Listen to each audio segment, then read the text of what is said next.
बिस्मिल्लाहिर्रहमानिर्रहीम। अस्सलाम वालेकुम। हमारे चैनल कहानी हब ऑफिशियल में खुशामदीद।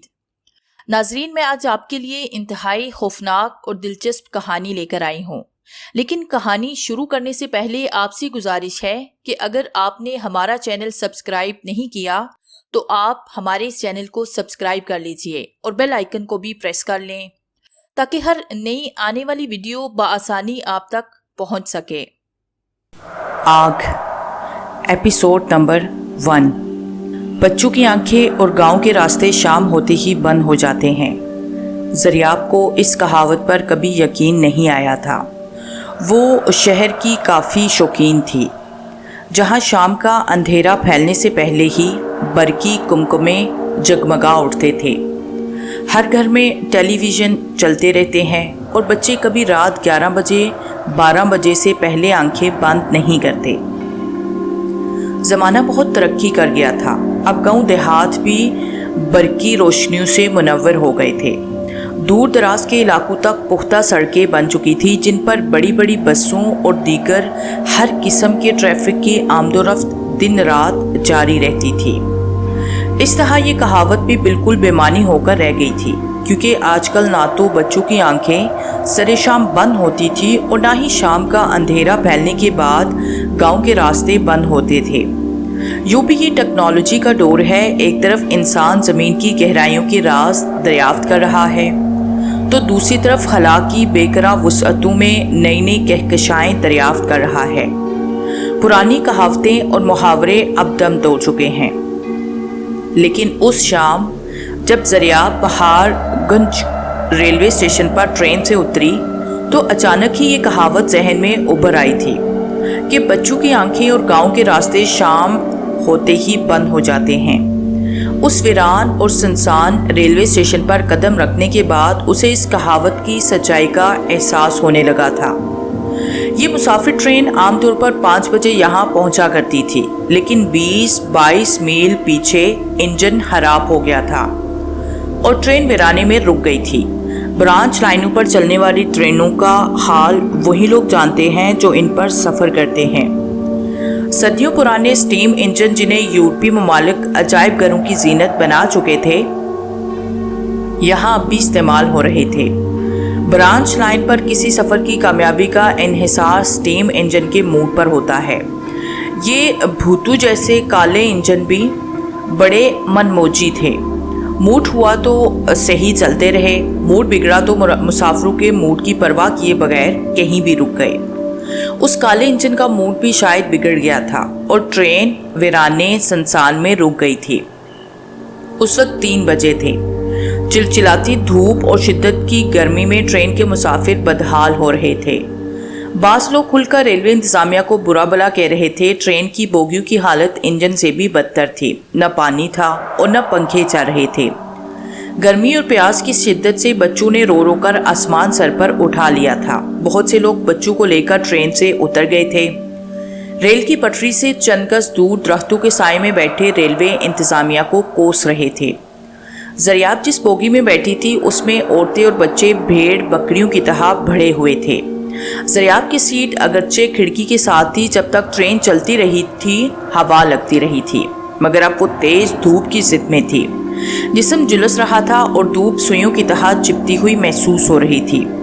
पसीना केंचू की तरह उसके जिस्म पर रेंग रहा था। पसीने में भीगी हुई लान की कमीज उसके जिस्म से चिपकी हुई थी। उस कंपार्टमेंट में भरी हुई तमाम औरतें देहाती थी। बच्चों के साथ ये औरतें भी चीख चिल्ला रही थी।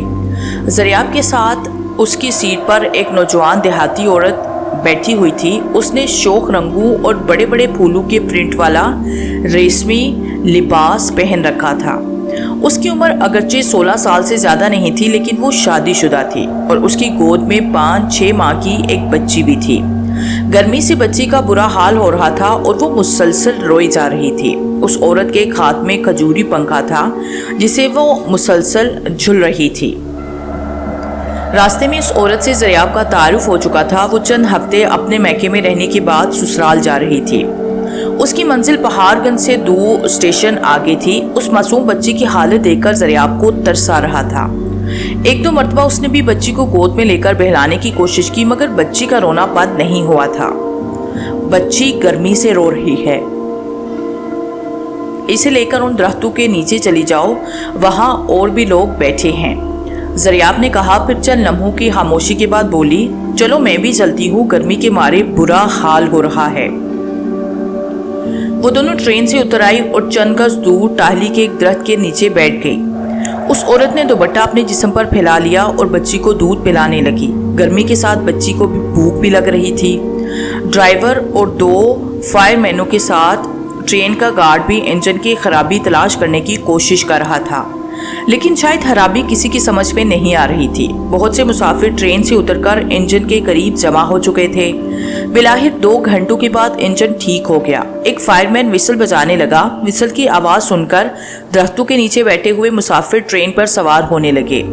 گارڈ ٹرین کے ساتھ ساتھ چلتے ہوئے آوازیں دے کر پوچھ رہا تھا کہ کوئی رہ تو نہیں گیا، اور جب اسے اطمینان ہو گیا کہ تمام مسافر ٹرین میں سوار ہو چکے ہیں تو وہ بھی اپنے ڈبے پہ چڑھ گیا۔ دروازے میں لپٹ کر اس نے سیٹی بجائی اور ہری جھنڈی لہرانے لگا۔ پہاڑ گنج اسٹیشن پر یہ ٹرین 5 کی بجائے 7:15 بجے پہنچی تھی۔ اس اسٹیشن پر زریاب کے علاوہ صرف ایک مسافر اترا تھا۔ وہ ایک بوڑھا آدمی تھا جس نے ایک گٹھری سر پر اٹھا رکھی تھی۔ ٹرین 1 منٹ رکنے کے بعد آگے روانہ ہوئی۔ وہ آدمی بھی ریلوے لائن پار کر کے اسٹیشن کے دوسری طرف کھیتوں میں پگڈنڈی کی طرف چلا گیا۔ زریاب اکیلی رہ گئی۔ وہ متوش نگاہوں سے چاروں طرف دیکھ رہی تھی۔ یہ بہت چھوٹا اسٹیشن تھا۔ پلیٹ فارم نام کی کوئی چیز نہیں تھی۔ ریل کی پٹری کے ساتھ زمین ہموار کر کے اسے پلیٹ فارم کا نام دیا گیا تھا، جس کے دونوں سروں پر پہاڑ گنج نام کے بورڈ لگے ہوئے تھے۔ زریاب کو اس بات پر بھی حیرت تھی کہ اس اسٹیشن کو پہاڑ گنج کا نام کیوں دیا گیا تھا، جبکہ میلوں دور تک یہاں کسی پہاڑ تو کیا ٹیلے تک کا نام و نشان دکھائی نہیں دے رہا تھا۔ چاروں طرف تاریکی اور سناٹا تھا۔ ریلوے لائن کے ایک طرف کھیتوں کا سلسلہ تھا۔ وہ آدمی ادھر ہی گیا تھا، یقیناً اس طرف کوئی بستی ہوگی، جبکہ دوسری طرف جنگل سا نظر آ رہا تھا۔ اسٹیشن پر کسی زیرو کا نام و نشان تک دکھائی نہیں دے رہا تھا، جبکہ پلیٹ فارم کی لمبائی کے وسط میں 2 کمروں پر مشتمل ایک چھوٹی سی عمارت نظر آ رہی تھی۔ یہی اس ریلوے اسٹیشن کی عمارت تھی۔ ایک کمرے کے کھلے ہوئے دروازے سے لالٹین کی زرد روشنی جھلکتی ہوئی صاف دکھائی دے رہی تھی۔ چاروں طرف تاریکی اور سناٹا تھا۔ زریاب کے دل پر اب ہلکا سا خوف طاری ہونے لگا۔ وہ سوچ رہی تھی کہ اس نے یہاں آ کر غلطی تو نہیں کی۔ اس کی منزل پہاڑ گنج ریلوے اسٹیشن نہیں تھا، اسے سندس محل جانا تھا۔ یہ دراصل ایک قدیم حویلی تھی جس کے بارے میں وہ بالکل نہیں جانتی تھی کہ ریلوے اسٹیشن سے کس طرف اور کتنے فاصلے پر واقع ہے۔ اسے صرف یہ بتایا گیا تھا کہ جب وہ ٹرین سے اترے گی تو ایک آدمی اس کا منتظر ہوگا جو اسے سندس محل پہنچا دے گا، لیکن یہاں کوئی بھی نہیں تھا۔ ریلوے اسٹیشن سنسان پڑا تھا۔ زریاب کا تعلق ایک ایسے خاندان سے تھا جو صدیوں پہلے اس علاقے میں آ کر آباد ہوا تھا۔ کہا جاتا تھا کہ جب سکندر اعظم کا لشکر دنیا کو اپنے پیروں تلے رونتا ہوا ایران میں خوزستان کے مقام پر پہنچا تو اس کا ایک دستہ بچھڑ کر راستہ بھول گیا اور بھٹکتا ہوا افغانستان میں ہرات کی طرف نکل گیا۔ ہرات پہنچنے تک اس یونانی فوجی دستے کے بہت سے سپاہی راستے کی کھٹائیوں کو برداشت نہ کرتے ہوئے یا حادثات کا شکار ہو کر ہلاک ہو چکے تھے۔ صرف 7 آدمی ہرات پہنچ سکے تھے، جہاں انہوں نے شہر سے دور پہاڑی غاروں میں پناہ لی۔ وہ کئی سال تک ان پہاڑی غاروں میں پڑے رہے اور قرب و جوار کی چھوٹی چھوٹی بستیوں میں لوٹ مار کر کے آباد ہوتے چلے گئے۔ ان میں سندس نامی ایک سپاہی کچھ عرصے ہرات میں آباد رہا، پھر وہاں سے ہجرت کر کے بلوچستان کے دشوار گزار پہاڑوں سے ہوتا ہوا اس میدانی علاقے میں نکل آیا اور ایک چھوٹی سی بستی میں آباد ہو گیا۔ اس نے اس بستی کی ایک عورت سے شادی کی اور اس کی نسل پھلتی پھولتی رہی۔ یہ خاندان سندس خاندان کے نام سے مشہور ہو گیا۔ سندس خاندان کے مرد بڑے گبرو جوان تھے۔ ان کا جد امجد ایک جنگجو تھا۔ مار دھار ان کی فطرت میں بھی شامل تھی۔ وہ طاقت کے بل بوتے پر اس علاقے پر چھاتے چلے گئے اور پورے علاقے کی زمینوں پر قابض ہو گئے۔ زمانے کی ترقی کے ساتھ ساتھ سندس خاندان کے افراد کھیتی باڑی چھوڑ کر شہروں کا رخ کرنے لگے۔ پھر پتہ نہیں کیسے یہ خاندان سمٹنے لگا۔ ان کی نسل ناپید ہونے لگی۔ نوبت یہاں تک پہنچ گئی کہ اس نسل کے ختم ہونے کا خطرہ پیدا ہو گیا۔ زریاب کا تعلق بھی اسی خاندان سے تھا۔ وہ اپنے ماں باپ کی اکلوتی بیٹی تھی، اس کا کوئی بہن بھائی نہیں تھا۔ اس نے اعلیٰ تعلیم حاصل کی تھی۔ پھر ایک دن اس کا باپ ایک سپاہی ہنگامے میں گولی کا نشانہ بن کر ہلاک ہو گیا۔ زریاب اور اس کی ماں اکیلی رہ گئی۔ روپے پیسے کی ان کے پاس کمی نہیں تھی۔ زریاب کے باپ کا لمبا چوڑا کاروبار تھا جسے ملازم سنبھال رہے تھے۔ ایک دن کسی کتاب میں زریاب نے سندس خاندان کے بارے میں پڑھا۔ مصنف نے اس خاندان کے بارے میں بڑی الجھی ہوئی باتیں کہی تھی۔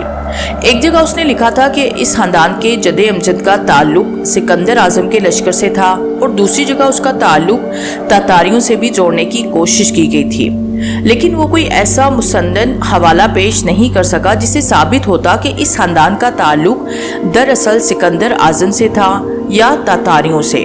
البتہ اس نے آخر میں یہ اندیشہ ضرور ظاہر کیا تھا کہ یہ قدیم نسل کہیں ختم نہ ہو جائے۔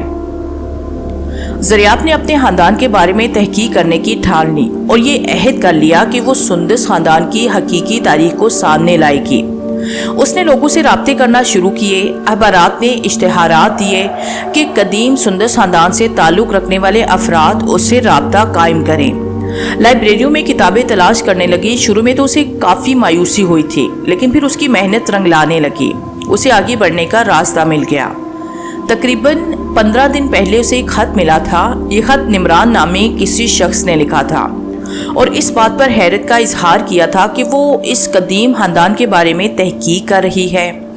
نمران نے لکھا تھا کہ اس خاندان کے بارے میں اس کے پاس کچھ قدیم دستاویزات موجود ہیں جن سے اسے خاصی مدد مل سکتی ہے۔ وہ خود اس سے ملنے کے لیے آتا، لیکن وہ نہ صرف بوڑھا ہو چکا ہے بلکہ بیمار بھی ہے اور لمبا سفر کرنے کے قابل نہیں۔ اس لیے اگر زریاب چاہے تو خود آ جائے۔ وہ اس طرح اس خاندان کی ایک قدیم حویلی بھی دیکھ لے گی۔ نمران نے لکھا تھا کہ وہ جب بھی آنا چاہے خط کے ذریعے اطلاع کر دے۔ اس کا ایک آدمی ریلوے اسٹیشن پر موجود رہے گا جو اسے حویلی لے آئے گا۔ سندن خاندان کے بارے میں ریسرچ زریاب نے اپنا مشن بنا لیا تھا۔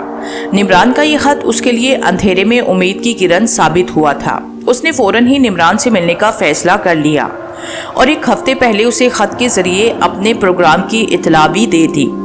اپنے شہر سے تقریباً 200 میل دور پہاڑ گنج تک یہ سفر بڑا تکلیف دہ ثابت ہوا تھا، اور یہاں کسی کو اپنے استقبال کے لیے موجود نہ پا کر اسے نہ صرف مایوسی ہوئی تھی بلکہ وہ کچھ خوف بھی محسوس کرنے لگی تھی۔ اس نے ایک ہفتہ پہلے نمران کو خط لکھ دیا تھا۔ اصولی طور پر کسی نہ کسی کو اسٹیشن پر موجود ہونا چاہیے تھا۔ پھر اچانک اس کے ذہن میں ایک اور خیال ابھرا۔ ممکن ہے خط نمران کو ملا ہی نہ ہو اور اسے پتا ہی نہ ہو کہ زریاب آ جا رہی ہے، لیکن اب ہوگا کیا؟ یہ خیال بار بار اسے پریشان کر رہا تھا۔ ریلوے اسٹیشن کی چھوٹی سی عمارت کے علاوہ یہاں کوئی آبادی نظر نہیں آ رہی تھی۔ وہ رات کہاں گزارے گی؟ اس کے چاروں طرف ویرانہ تھا۔ جو مسافر اس کے ساتھ ٹرین سے اترا تھا وہ بھی دیر ہوئی کہیں غائب ہو چکا تھا۔ زریاب اس طرف دیکھنے لگی، شاید وہ بستی قریب ہو اور کوئی روشنی اس کی نشاندہی کر دے، لیکن اس طرف گہری تاریکی تھی۔ زریاب کھڑی یہ سب کچھ سوچ رہی تھی کہ اپنے قریب ہی ہلکی سی گراہٹ کی آواز سن کر بدحاس ہو گئی۔ مارے خوف کہ اس کا دل اچھل کر حلق میں آ گیا، وہ آواز کی سمت دیکھنے لگی۔ اس سے چند قدم کے فاصلے پر ریل کی پٹریوں کے درمیان ایک کتا اس کی طرف دیکھتے ہوئے گھرا رہا تھا۔ اس نے کتے کو دھتکارا اور جھک کر اپنا سوٹ کیس اٹھانے لگی۔ وہ کتا 2 قدم پیچھے ہٹ گیا۔ اب وہ گھرانے کی بجائے بھونکنے لگا تھا۔ زریاب سوٹ کیس اٹھائے ہوئے اسٹیشن کی عمارت کی طرف چلنے لگی۔ کتا بھی بھونکتا ہوا اس کے پیچھے آ رہا تھا اور زریاب بار بار خوفزدہ انداز میں مڑ کر اسے دھتکار رہی تھی۔ ریلوے اسٹیشن کی عمارت وہاں سے تقریباً 50 گز دور تھی۔ زریاب کو اندازہ نہیں تھا کہ اس عمارت میں کتنے آدمی موجود ہوں گے اور وہ کس قسم کے لوگ ہوں گے، لیکن اسے بہرحال کی امید تو تھی کہ اس چھوٹے سے ریلوے اسٹیشن کے ملازم ایک اجنبی خاتون کے ساتھ بدسلوکی نہیں کریں گے۔ وہ تقریباً 10 گز آگے بڑھی تھی کہ ایک آدمی اسٹیشن کی عمارت سے نکل کر اس کی طرف آنے لگا۔ اس کے ہاتھ میں لالٹین تھی جس کی روشنی سامنے کی طرف پڑ رہی تھی۔ کون ہو تم؟ وہ آدمی قریب آ کر رک گیا۔ میں مسافر ہوں، ٹرین سے اتری ہوں، زریاب نے جواب دیا۔ نسوانی آواز سن کر وہ آدمی چونک سا گیا۔ اس نے لالٹین اوپر اٹھا کر روشنی اس کی چہرے پر ڈالی، پھر لالٹین کو اوپر سے نیچے حرکت دیتا ہوا اس کی سراپے کا جائزہ لینے لگا۔ आप कौन है बीबी और कहाँ जाना है आपको? उस शख्स ने पूछा। मैं इस ट्रेन से उतरी थी, मुझे दरअसल सुंदस महल जाना है। मुझे बताया गया था कि मुझे लेने के लिए कोई ना कोई आदमी स्टेशन पर मौजूद होगा, मगर ट्रेन काफ़ी लेट हो जाने की वजह से शायद वो आदमी मायूस होकर चला गया हो। ज़रियाब ने जवाब दिया। सुंदस महल? वो एक बार फिर चौंक गया। सुंदस महल से कोई आदमी यहाँ नहीं आया। आइए, आप मेरे साथ आइए। ज़रियाब उसके साथ उस छोटे से कमरे में आ गई। यहाँ टूटी फूटी मेज, एक और लालटेन जल रही थी। ज़रियाब कमरे में इधर उधर देखने लगी। एक तरफ एक बहुत बड़ा महसूस सा आहनी संदूक पड़ा हुआ था। ऐसे आहनी संदूक सिर्फ रेलवे स्टेशनों पर ही नजर आते हैं। एक दीवार की खूंटी पर आहनी तारों का एक रंग टिंका हुआ था, जिससे चमड़े का एक छोटा सा पॉकेट मुंसलिक था। उस रिंग को रेलवे की इस्तिलाह में गोला कहा जाता है। एक्सप्रेस ट्रेनें छोटे स्टेशनों पर नहीं रुकती। उस रिंग के चर्मी पॉकेट में मेमो डालकर रेलवे लाइन के करीब एक स्टैंड पर लटका दिया जाता है। एक्सप्रेस ट्रेन के इंजन का ड्राइवर या फायरमैन उसे उचक लेता है। उस रिंग के अलावा एक नक्शा आविजा था, जिस पर उस स्टेशन की रेल की पटरियों की पोजीशन वाज़े की गई थी।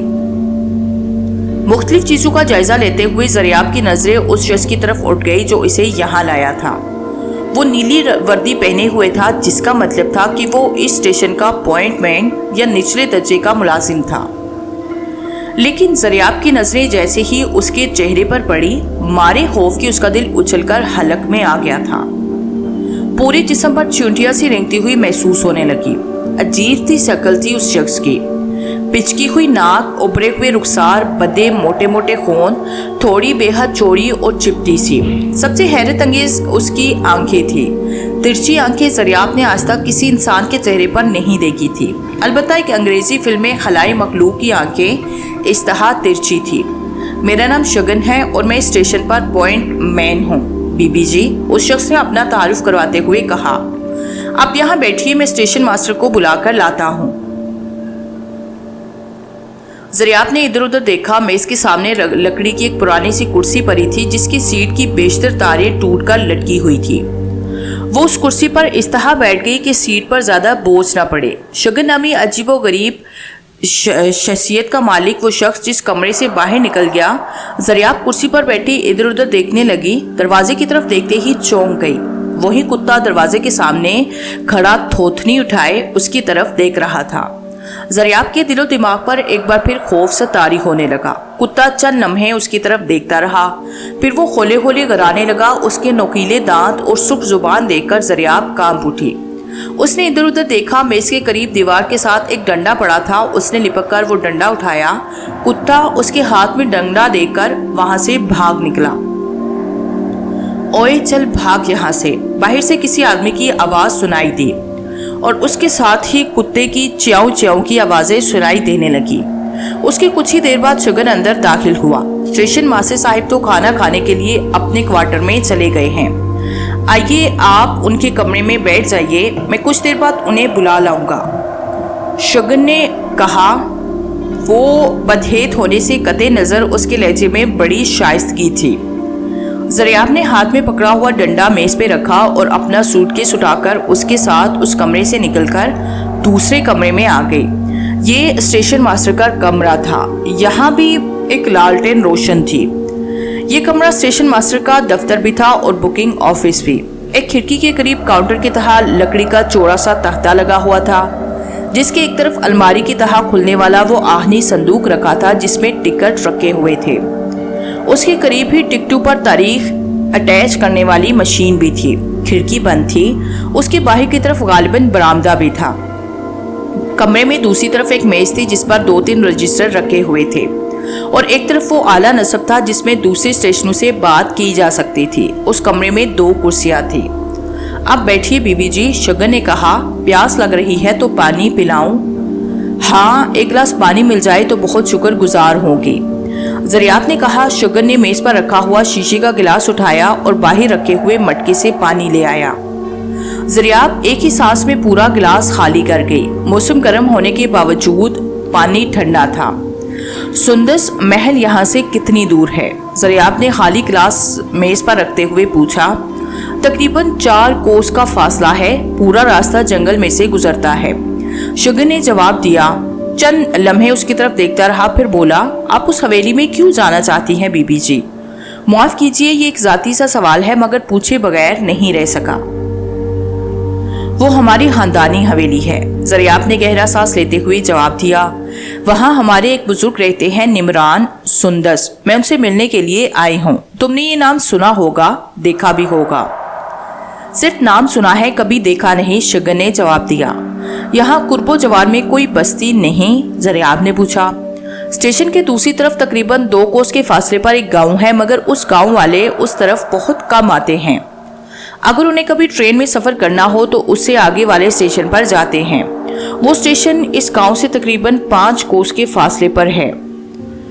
स्टेशन के साथ एक कस्बा भी है और वहां से गांव आने वाले जाने के लिए तांगे और रेड़े मिल जाते हैं।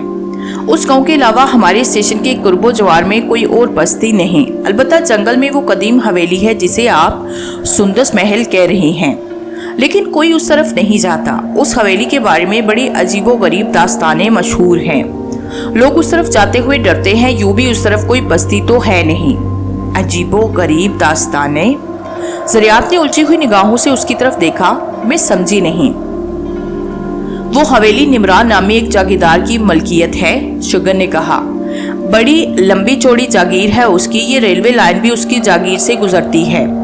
हुकूमत सालाना टैक्स देती है उसे, मीलों में फैली हुई है उसकी जागीर। सुना है किसी जमाने में ये जागीर बड़ी जरखेज हुआ करती थी, लेकिन निमरान के दादा के जमाने से जमीनें वीरान होना शुरू हो गई। काश्तकार जमीनें छोड़ छोड़कर भागने लगे। लहलहाती फसलों की जगह खूर्द कांटे, झाड़ियां और दरख्त फैलते चले गए। निमरान के बाप ने सूरत-ए-हाल को संभालने की कोशिश की थी, मगर कामयाब नहीं हो सका। फिर निमरान ने ये कोशिश जारी रखी। सुना है जवानी में वो बड़ा जालिम आदमी था। बच्चे कच्चे काश्तकार भी भाग गए। निमरान के जुल्म ने अपनी ही जागीर में बस्तियों की बस्तियां उजाड़ दी। जागीर वीरान होती चली गई। अब चंद मुरब्बे रह गए हैं जिन पर काश्त होती है। बाकी जमीनों पर जंगल फैल गए हैं। ये भी सुनने में आता है कि निमरान जालिम होने के साथ साथ अयाश भी था। उसके लिए शहर से खूबसूरत औरतें बुलाई जाती। अक्सर औरतों के बारे में ये सुना है कि वो हवेली में दाखिल होने के बाद वापस नहीं गई। उनका कोई सुराग नहीं मिला कि उन्हें जमीन खा गई या आसमान निगल गया। मुझे स्टेशन पर काम करते हुए 6 साल हो चुके हैं, लेकिन मैंने जागीरदार निमरान को कभी नहीं देखा। सुना है वो गुज़िश्ता 1 साल से बीमार है। महीने में 1-2 मरतबा शहर से डॉक्टर आकर उसे देख जाता है। अलबत्ता उसके मुलाजिम को मैंने देखा है, वो शहर आने जाने के लिए यहीं से ट्रेन पर सवार होता है और यहीं उतरता है। वो भी बड़ा अजीब आदमी है। उसे कभी किसी से बात करते हुए नहीं देखा। तुम कहना चाहते हो कि वो हवेली यानी कि सुंदस हवेली एक पुरइसरार हवेली है? ज़रियाब ने उसकी तरफ देखते हुए कहा। वैसे उस हवेली और निमरान के बारे में बातें सुनकर उसके दिल में एक अजीब सा खौफ बैठता जा रहा था। उसके जहन में ख्याल आया कि कहीं उसे भी तो धोखे से नहीं बुलाया जा रहा, कहीं ऐसा तो नहीं होगा कि वो भी इस मर्तबा हवेली में दाखिल होने के बाद बाहर की दुनिया ना देख सके। लेकिन फिर उसने ये ख्याल जहन से झड़क दिया। निमरान ने अपने खत में लिखा था कि वो बूढ़ा हो चुका है और काफ़ी अरसे से बीमार भी है। शुगन की बातों से भी उसकी तस्दीक हो गई थी। भला एक बीमार बूढ़े से उसे क्या खतरा हो सकता था? और फिर वो एक मिशन के लेकर निकली थी। अपने खानदान की हकीकी तारीख मुरत्तिब करने के लिए वो छोटे मोटे खतरात से बआसानी निपट सकती थी। क्या सोच रही हैं आप बीबी जी?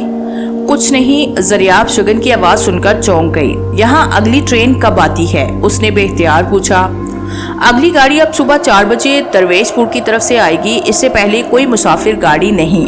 अलबत्ता 2 बजे के लगभग एक मालगाड़ी आने वाली है। अगर आप चाहें तो मालगाड़ी रुकवाकर आपको गार्ड की ब्रेक में बिठाया जा सकता है, शुगर ने कहा। नहीं, मेरा ये मतलब नहीं था, ज़रियाब ने कहा। मैं तो बड़ी दूर से आई हूँ। निमरान से मुलाकात किए बगैर वापस नहीं जा सकती। क्या इस वक्त वहाँ जाने का कोई बंदोबस्त हो सकता है? नहीं बीबी जी, शुगर ने नफी में सर हिलाया। उस स्टेशन पर सिर्फ 3 आदमी हैं, एक स्टेशन मास्टर, एक मैं और तीसरा एक और पॉइंट मैन।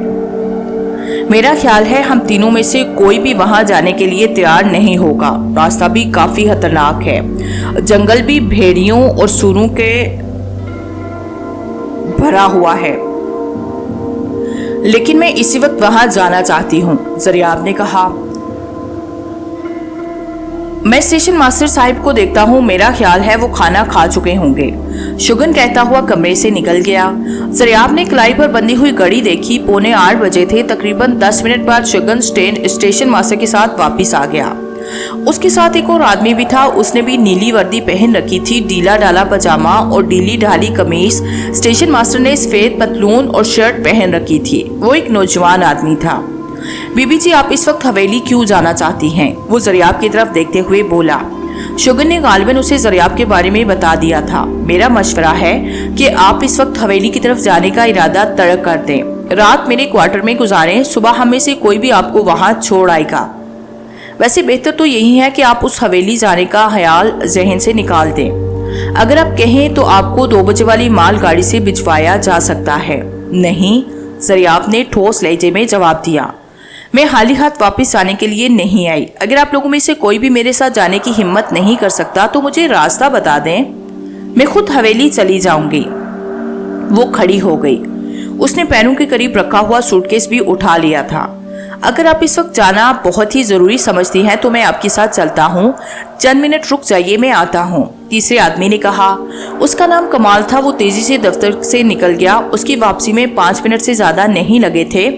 वो हवाई चप्पल उतारकर जूते पहनाया था। उसके हाथ में एक लाठी भी थी जिसके सिरे पर गंडासे की तरह तकरीबन 1 फुट लंबा और एक बाल चौड़ा कुल्हाड़ी का फल लगा हुआ था। उसने आगे बढ़कर दूसरे हाथ में ज़रियाब का सूटकेस पकड़ लिया। चलिए बीबी जी, उसने कहा। फिर स्टेशन मास्टर की तरफ देखते हुए बोला, मैं मालगाड़ी के वक्त से पहले वापस पहुंच जाऊंगा। स्टेशन मास्टर ने ज़रियाब को एक बार फिर समझाने की कोशिश की, लेकिन वो उसका शुक्रिया अदा करती हुई कमाल के साथ दफ्तर से बाहर निकल गई। स्टेशन की इमारत से थोड़े ही फासले पर 3-4 क्वार्टर से जिनके गिर्द सूखी हुई झाड़ियों की बाड़ लगी हुई थी। वो उन क्वार्टर्स की पुश से होते हुए एक पगडंडी पर चलने लगे। उस वक्त चांद निकल आया था। मैली सी चांदनी में माहौल कुछ और पुरअसरार और खौफनाक सा हो गया था। कदावर दरख्त भूतों की तरह झूमते हुए लग रहे थे। तकरीबन 200 गज का फासला तय करने के बाद जंगल शुरू हो गया। यहाँ रास्ता भी किसी हद तक कुशादे हो गया था। दरख्तों की शाहों से टकराकर सनसनाती हुई हवा और हशरातुल अर्ज की आवाजें ज़रियाब के दिल पर खौफ तारी कर रही थी। वो कमाल के साथ कदम मिलाकर चलती रही। कमाल भी खौफजदा था। वो दोनों अपना खौफ जाहिर करने के लिए ऊंची आवाज में बातें कर रहे थे। कमाल उसे अपने बारे में बता रहा था कि वो 15 साल से इस छोटे से स्टेशन पर काम कर रहा है। उसका घर दरवेशपुर में है और महीने में 1 आध बार घर चला जाता है। इन 15 वर्षों के दौरान उसने जागीरदार इमरान को सिर्फ 2 मरतबा देखा था। एक मरतबा वो अपने मेहमानों को लेने के लिए स्टेशन आया था और दूसरी मरतबा अपने मेहमानों को छोड़ने के लिए स्टेशन आया था। ये भी कई साल पहले की बात थी। इमरान के पास मोटर कार थी। अगर उसे कहीं आना जाना होता तो वो मोटर कार के जरिए जंगल के ऊपर वाले रास्ते से दरवेशपुर चला जाता और वहां से किसी एक्सप्रेस ट्रेन पर सफर करता। पिछले 1 साल से वो यही सुनता आया था कि इमरान बीमार है। वो बातें करते हुए तकरीबन 1 मील का फैसला तय कर चुके थे। कमाल खामोश हुआ तो ज़रियाब को अचानक यूं महसूस हुआ जैसे कोई उनके पीछे पीछे चला रहा हो। उसने तेजी से पीछे घूमकर देखा, कोई नहीं था। हालांकि उसने कदमों की चाप साफ तौर पर सुन ली थी। वो उसे अपना वहमा समझकर कमाल के साथ दोबारा तेज तेज चलने लगी। तकरीबन निस्फ मील का फासला और तय हुआ और फिर अचानक अपने करीब किसी कुत्ते के रोने की आवाज सुनकर वो उछलकर कमाल के करीब हो गई। उसका दिल इस तेजी से धड़कने लगा था कि अभी सीने की हड्डियों का पिंजर तोड़कर बाहर निकल जाएगा। कोई भेड़िया है, कमाल ने कहा। तुम इस तरफ आ जाओ और तेज से चलने की कोशिश करो और ये सूटकेस संभाल लो ताकि अगर भेड़िया हमलावर हो तो मैं इसका मुकाबला कर सकूं। उसने उसके हाथ से सूटकेस ले लिया। सूटकेस में अगरचे 2-3 जोड़े और कपड़े और एक डायरी थी, मगर ज़रियाब को यह सूटकेस उस वक्त मनो वजनी लग रहा था। वो कमाल के साथ तेज कदम उठाकर चलने की कोशिश करती रही। भेड़िए के रोने की आवाज अब दूर होती जा रही थी। ज़रियाब को एक बार फिर अपने पीछे कदमों की चाप सुनाई देने लगी। वो बार बार पीछे मुड़कर देख रही थी। अगरचे कोई नजर नहीं आ रहा था, लेकिन न जाने को ज़रियाब को ये यकीन हो गया था कि इस तारीक जंगल में कोई इनका ताक़ुब जरूर कर रहा है। वो कोई जानवर नहीं हो सकता था। इंसानी कदमों की आवाज वो पहचानती थी। उसके दिल पर खौफ कुछ और गहरा होता जा रहा था। और कितनी दूर जाना होगा कमाल? ज़रियाब ने कपकपाते हुए लहजे में पूछा। वो कमाल के साथ साथ जा रही थी। तकरीबन 2 मील, कमाल ने जवाब दिया। डरो मत, मेरे साथ चलती रहो। वो तेज से चलते रहे। कमाल ने खौफ का असर जाहिर करने के लिए टप्पे गाना शुरू कर दिए। उसकी आवाज बड़ी पाठदार थी। कुछ ही देर के बाद किसी भेड़िए के रोने जैसी आवाज भी उसकी आवाज में शामिल हो गई। खौफजदा होने के बावजूद ज़रियाब के होंठों पर हफीफ सी मुस्कुराहट आ गई। तकरीबन 9 मील का फासला और तय होने के बाद वो एक छोटी सी नदी पर पहुंच गए। वहां छोटी सी पुलिया थी। पुलिया पर से गुजरते हुए ज़रियाब ने नदी की तरफ देखा। गुदले पानी में चांद का धुंधलका अस लरजता हुआ नजर आ रहा था। उस लम्हे ज़रियाब का दिल फिर उछल पड़ा। बाईं तरफ ऐसी आवाज सुनाई दी जैसे किसी ने छलांग मारकर नदी पार की हो। धप की आवाज उसने साफ तौर पर सुनी थी। कमाल, वो लरजती हुई आवाज में बोली, कोई हमारा पीछा कर रहा है। मैंने कई मर्तबा कदमों की आवाज सुनी थी। अभी अभी ऐसी आवाज सुनाई दी जैसे किसी ने छलांग लगाकर नदी पार की हो। दब की आवाज मैंने भी सुनी थी, कमाल ने कहा। मुमकिन है कि कोई जानवर हो। वैसे ये भेड़िए बड़े चालाक होते हैं, दूर तक अपने शिकार का पीछा करते हैं और गाफिल पाकर हमला कर देते हैं। हो सकता है ये भी कोई भेड़िया हो, लेकिन उसे हम पर हमला करने का मौका नहीं मिल सका। नहीं, वो कोई जानवर नहीं हो सकता। ज़रियाब के लहजे में खौफ नुमाया था। हवेली अब कितनी दूर रह गई है? अब ज्यादा दूर नहीं, तेज से चलती रहो, कमाल ने जवाब दिया। तकरीबन आधे घंटे बाद वो ऐसी जगह पहुंच गए जहां वो रास्ता दाएं तरफ मुड़ गया था। कमाल ने एक बार फिर ऊंची आवाज में टप्पे गाना शुरू किए। कुछ ही देर के बाद दरख्त छुदरे होने शुरू हो गए और फिर अचानक ही ज़रियाब के कदम रुक गए। कमाल भी रुक गया था। ज़रियाब सामने देख रही थी जहां ऊंची जगह पर वो हवेली नजर आ रही थी। हवेली खासे फासले पर थी। चांदनी में उसका ख्याल बड़ा पुरइसरार लग रहा था। उस हवेली को देखकर न जाने क्यों ज़रियाब के दिल की धड़कन तेज शुरू हो गई।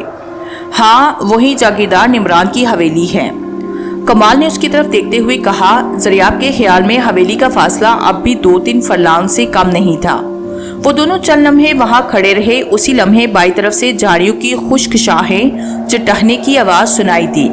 बिल्कुल ऐसे लगा जैसे कोई बहुत मुहतात होकर झाड़ियों में चलने की कोशिश कर रहा हो और सूखी हुई शाखें पैरों के नीचे आकर दब रही हों।